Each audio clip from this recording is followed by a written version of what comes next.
रोहित, मेरी दवाई ख़त्म हो गई है। जब शाम को आओगे तो मेरी दवाई लेते आना। बीपी की दवाइयाँ हैं, ये पत्ता लेकर चले जाओ। रोहित गुस्से से बोला, माँ तुम्हें पता नहीं है, जब भी मैं ऑफिस में जाता हूँ या कहीं बाहर जाता हूँ तो पीछे से टोकना नहीं होता है।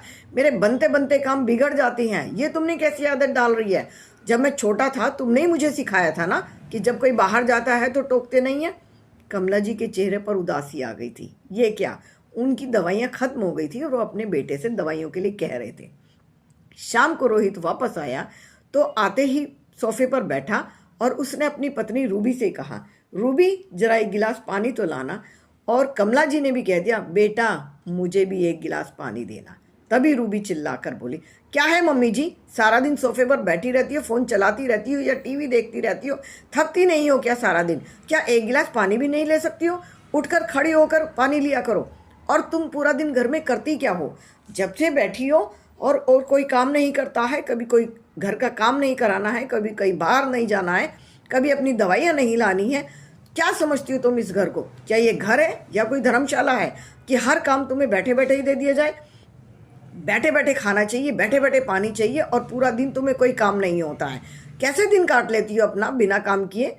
इतने में रोहित बोला, ये तुम माँ से कैसे बात कर रही हो? क्या समझा है तुमने माँ को?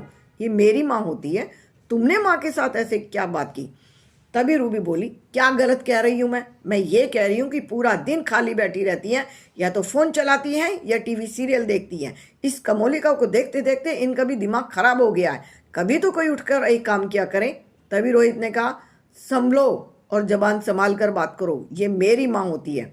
रूबी ने कहा, मैं भी तो ये कह रही हूँ, ये तुम्हारी माँ होती है।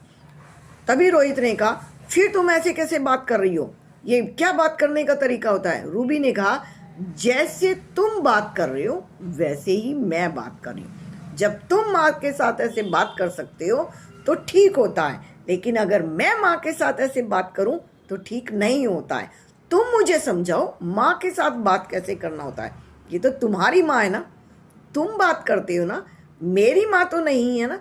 जब तुम माँ के साथ ऐसे बात कर सकते हो तो मैं भी और बाहर वाले भी अगर माँ के साथ ऐसे बात करते हैं तो तुम्हें बुरा क्यों लगता है? रोहित इस बात को समझ सका था कि माँ अब घर में रहती हैं और अकेली रहती हैं, पूरा दिन वो बाहर नहीं निकलती हैं, तो उनकी काम की जिम्मेदारी तो रोहित पर बनती है और प्यार से बात करना उसकी जिम्मेदारी है।